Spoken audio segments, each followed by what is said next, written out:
guys! Happy Thursday po sa ating lahat. Kakatapos ko lang sa kusina. And ito, naglaba lang ako ng konting pang inner and uniform ni Johan para bukas. Kasi nga, ito yung uniform nila lagi na sinusuot.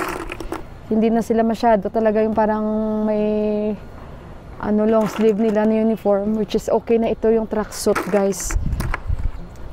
Pero sayang yung bagong pinagawaan namin na uniform ni Johan. Worth 11K din yun. Pero kasi, mas okay na rin ito. Comfortable kasi siguro talaga sila. So, kaya tracksuit sila lagi. Which is, okay lang.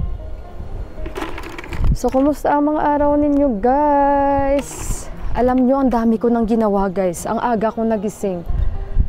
Thank you, Lord. At nagkakaroon tayo ng energy. Bumabalik-balik. Grabe talaga yung allergy ko ba, guys. Parang alam nyo yung lalamunan ko nasasamid. Wala na akong ubo. Pero nasasamid ba talaga yung lalamunan ko, guys? Parang nagtitrigger talaga siya. For example, ngayon okay siya, oh. Wala. Mamaya bigla na lang parang kung sa ilonggo pag-askad, gid bala. Allergy ba, guys? Tapos ang katina ng aking tenga ulit. Ayan, paulit-ulit ako sa inyo. Yan na lang talaga yung natira. Pero so far so good, okay. Kaya minsan, katulad yan kagabi natulog ako, bigla na lang. Ay, gumaganon ako kasi nga yung lalamunan ko.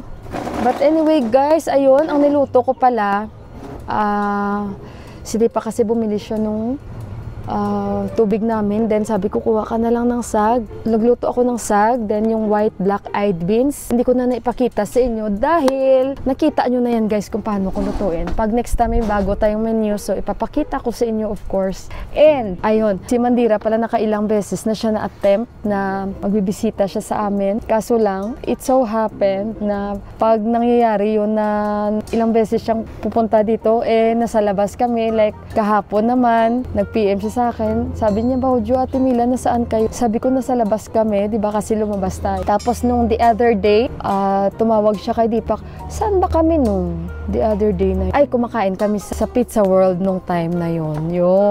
Tumawag din siya, kawawa nga. Kasi kahit pa paano ma-appreciate mo yung mga dalaga na yun dahil talagang sila lang yung nagtitake time sa mga relatives dito na magbisita, especially sa amin. Talagang nag-ano talaga sila, pumupunta talaga sila sa amin, especially. Pero sa ibang relatives, hindi naman. Pinupuntahan lang nila lagi kami at sila ni auntie sa kabila. So, nag-message siya sa akin ngayon lang. Sabi niya, Ate Mila, gusto mo bang sumama doon nga sa kabila sa kanila ni auntie? Sabi ko, sa next na lang. Kasi nga, magbisita siya doon dahil nga since si Narayan Bay at yung anak nila auntie na si Bisal Bay magkasama sa Australia, and hindi naman yan lingid sa kalaman nyo, guys, na close talaga yung family namin. So kaya ayun, so sinasama niya ako, pero sabi ko next na lang kasi nagpapagaling-galing pa talaga ako. Feeling better na tayo, guys. Tingnan nyo, naglagay ako ng castor oil after ko maligo. Thank you to Sis Ging na nag-comment dyan dahil nga since sobrang nipis yung gita ng aking ulo, parang kalbo na ba. Kaya ayun, so after ko maligo, naglagay ako ng castor oil. And ayan, araw-araw tayo, sakit na ng araw, guys. Hello, guys, next kami ni Deepak, gumawa ako ng omelette parota dahil may mga lettuce tayo. And hot lemon. Nakaidlip kasi ako. Pag gusto ko dyan matulog sa kwarto ng brother-in-law ko kasi may kain tayo. Na-miss ko ito. Matagal-tagal din after na nakagawa tayo nito. Si Mandira hindi man pumunta.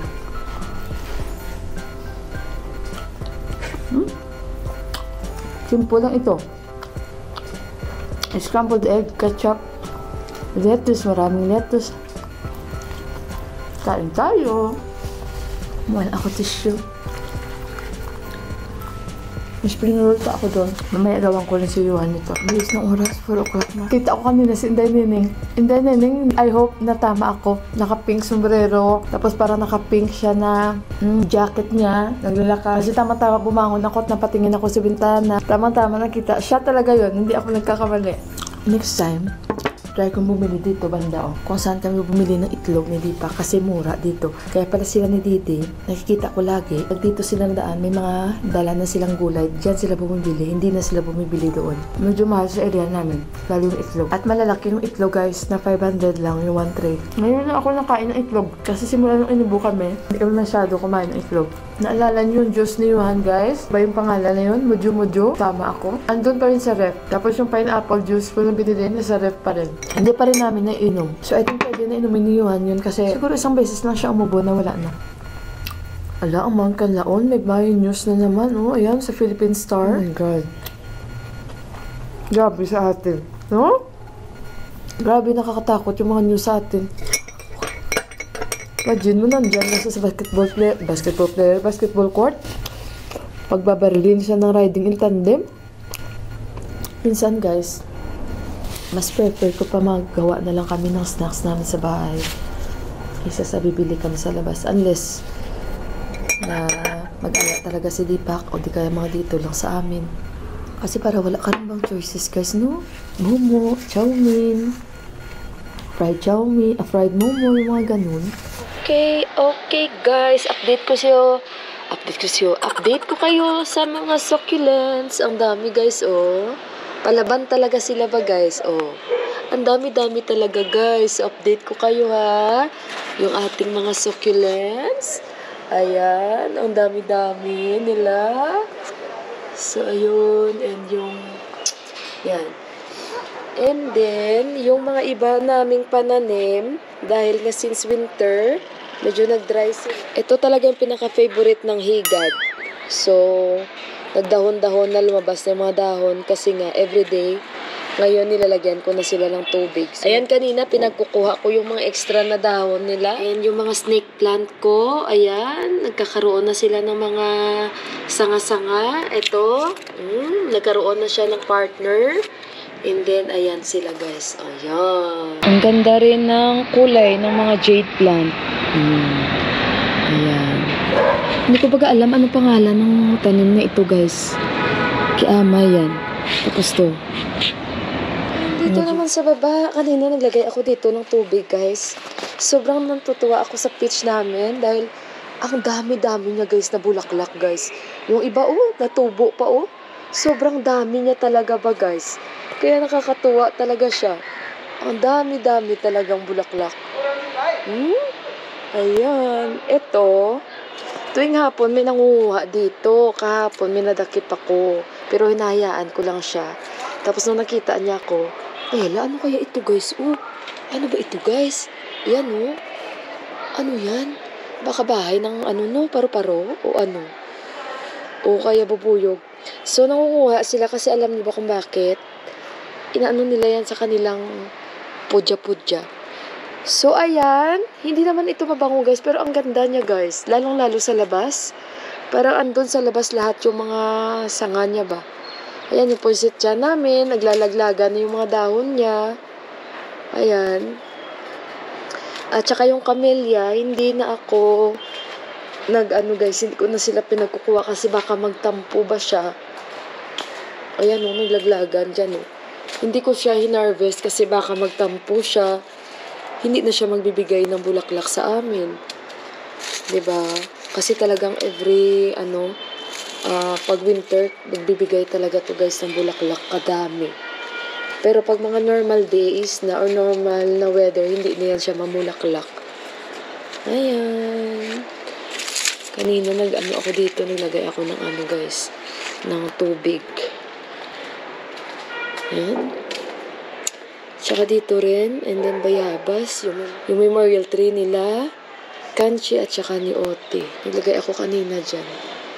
Marami-rami na naman tayong mga damo dyan.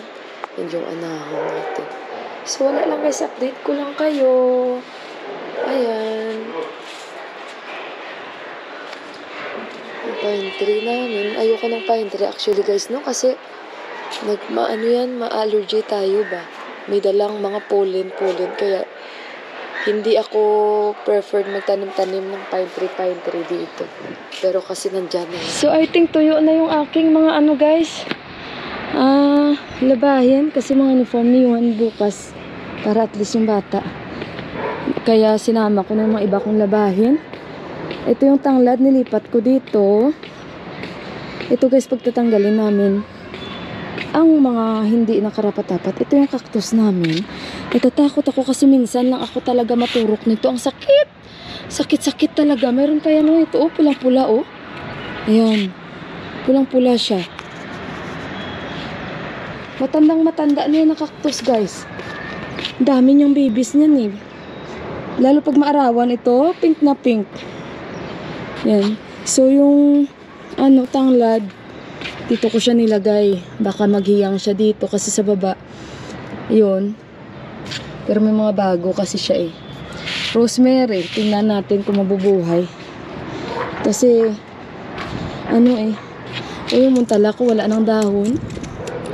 Pero meron pa siya isa oh. Tingnan natin. Kasi may mga sanga-sanga na bago. Kasi alam nyo, during winter, mahirap talaga ba guys? Madideds talaga sila. Yung Queen of the Night, ang ganda niya rin. So kukuhanin ko lang ito guys, yung mga natin, nilabahan natin kanina. Dahil tuyo na.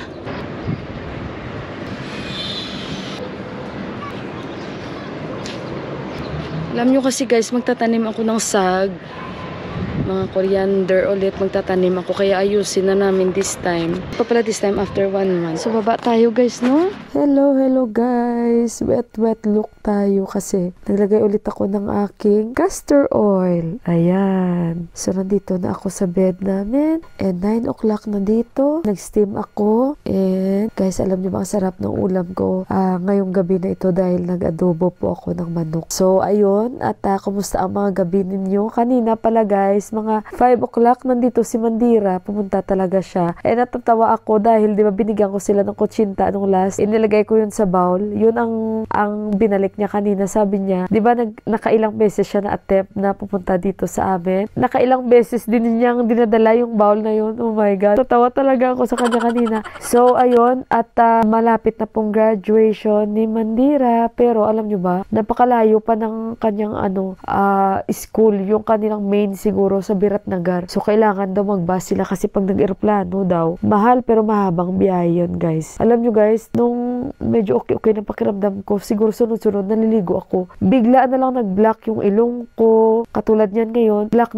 na naman siya. Tapos mamaya-maya, biglang tutulo. Ewan ko ba? Parang kung saan pa yung ubo ko is wala na. Parang yung nag-block na naman yung ilong ko at pagpasensyahan yung boses ko. At ayun, guys, yun lang update ko sa inyo. And papahinga-hinga na ako. Si Iwa naglalaro pa doon. At i-end ko na yung vlog ko. Pasensya na kayo sa look natin. Medyo wet look tayo. Dahil nga, alam nyo na. So, hopefully, maging okay na itong aking black ng nose. No? Ewan ko bakit nag-black. Naligo man ako. Tapos nag-black pa yung ilong ko. Ayan, buot na lamang. Daya. So, ayun guys. Good night sa inyong lahat. And thank you sa lagi niyong pag-suporta sa akin. May God bless you all. Ingat niyo lahat. At maraming salamat sa hindi pag-skip ng ads. And sa mga bago kong followers, thank you so much. And baka hindi pa kayo nakapag-subscribe, i-click nyo lang yung palang button para ma-update kayo pag may bago tayong upload. So, ayun guys. Good night. And see you again sa ating mga susunod na vlogs. I love you all and bye!